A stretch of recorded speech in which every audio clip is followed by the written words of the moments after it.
کیا آپ جانتے ہیں کہ اس دنیا میں ایک ایسا انسان بھی گزرا ہے جسے قیامت تک ہونے والے ہر قتل کی سزا بھگتنی پڑے گی؟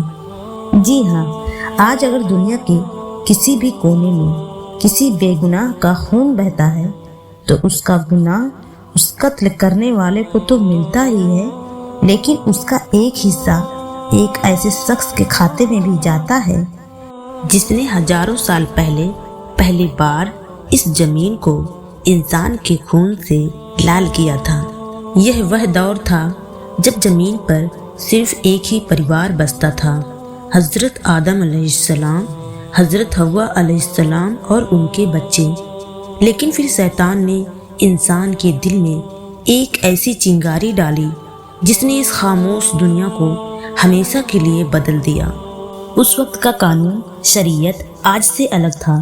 حضرت حوا کے یہاں ہر بار جڑواں بچے پیدا ہوتے تھے، ایک لڑکا اور ایک لڑکی۔ اللہ کا حکم تھا کہ ایک وقت میں پیدا ہونے والی لڑکے کی شادی دوسرے وقت میں پیدا ہونے والی لڑکی سے کی جائے گی، یعنی سگے بھائی بہن جو ایک ساتھ پیدا ہوئے ہوں آپس میں نکاح نہیں کر سکتے۔ حابل اور قابل دونوں حضرت آدم علیہ السلام کے بیٹے تھے، لیکن دونوں کا مزاج زمین اور آسمان جیسا الگ تھا۔ حابل جو جانوروں کو چراتا تھا، یعنی گریڑیا تھا، وہ بے حد نرم دل، اللہ سے ڈرنے والا اور صاف نیت کا انسان تھا۔ دوسری طرف قابل جو کھیتی باڑی کرتا تھا، اس کا مزاج تھوڑا سخت تھا، اس میں لالچ اور ضد تھی۔ وقت گزرا اور وہ گھڑی بھی آئی جب دونوں کی شادی ہونی تھی۔ قابل کے ساتھ جو بہن پیدا ہوئی تھی وہ بے حد خوبصورت تھی، جبکہ حابل کے ساتھ پیدا ہونے والی بہن اتنی خوبصورت نہیں تھی۔ اللہ کے حکم سے حضرت آدم علیہ السلام کی شریعت کے مطابق قابل کا نکاح حابل کی جڑواں بہن سے ہونا تھا اور حابل کا نکاح قابل کی جڑواں بہن سے۔ لیکن یہاں قابل کی ضد آڑے آ گئی۔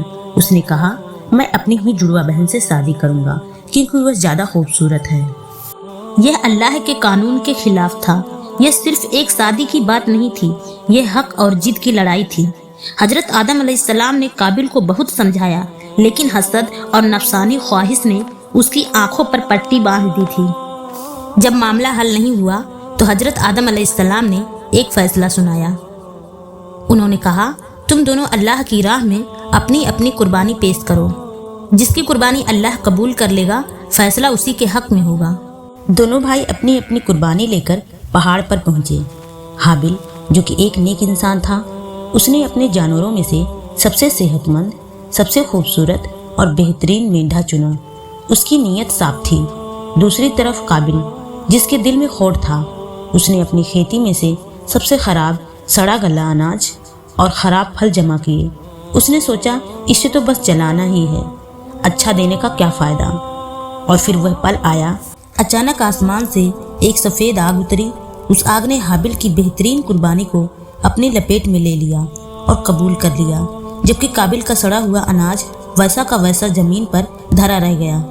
فیصلہ ہو چکا تھا، حق کی جیت ہوئی تھی۔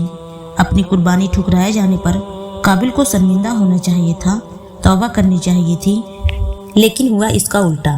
اس کے اندر کی جلن اب نفرت کی آگ بن گئی۔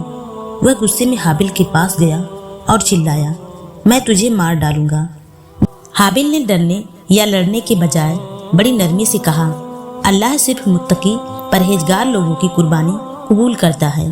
اگر تم مجھے مارنے کے لیے اپنا ہاتھ بڑھاؤ گے تو بھی میں تمہیں مارنے کے لیے اپنا ہاتھ نہیں بڑھاؤں گا، مجھے اپنے رب کا ڈر ہے۔ لیکن شیطان قابل کے سر پر سوار تھا۔ روایتوں میں آتا ہے کہ حابل سو رہا تھا۔ قابل کو یہ نہیں پتا تھا کہ کسی کو کیسے مارا جاتا ہے، کیونکہ اس سے پہلے کبھی موت نہیں ہوئی تھی۔ پھر اس نے ایک پتھر اٹھایا، کچھ روایتوں میں آتا ہے کہ لوہے کا ہتھیار اٹھایا تھا، اور اپنے سگے بھائی کے سر پر دے مارا۔ حابل کی سانسیں تھم گئیں، زمین پر خون بہنے لگا۔ انسانیت کا پہلا قتل ہو چکا تھا۔ جیسے ہی حابل کی جان گئی، قابل کا غصہ ٹھنڈا پڑ گیا اور وہ گھبرایا۔ وہ لاش کو دیکھ کر سنے رہ گیا۔ اسے سمجھ نہیں آ رہا تھا کہ اس بے جان شریر کو کیا کرے۔ وہ بھائی کی لاش کو اپنی پیٹھ پر لادے لادے پھرتا رہا۔ تب اللہ نے انسان کو سکھانے کے لیے ایک استاد بھیجا، ایک کوا۔ قرآن میں ذکر ہے کہ اللہ نے 2 کوے بھیجے، جو آپس میں لڑے اور ایک نے دوسرے کو مار دیا۔ پھر زندہ کوے نے اپنی چونچ اور پنجوں سے زمین کھودی اور مرے ہوئے کوے کو دفنا دیا۔ یہ دیکھ کر قابل رو پڑا۔ وہ چیخ اٹھا، ہائے افسوس! کیا میں اس کوے سے بھی گیا گزرا ہوں کہ اپنے بھائی کو دفنا بھی نہ سکا؟ اور اسی کے ساتھ قابل نے اپنا چین، سکون سب کھو دیا۔ اس نے کالے اتہاس کی نیو رکھ دی جس کا بوجھ وہ آج بھی اٹھا رہا ہے۔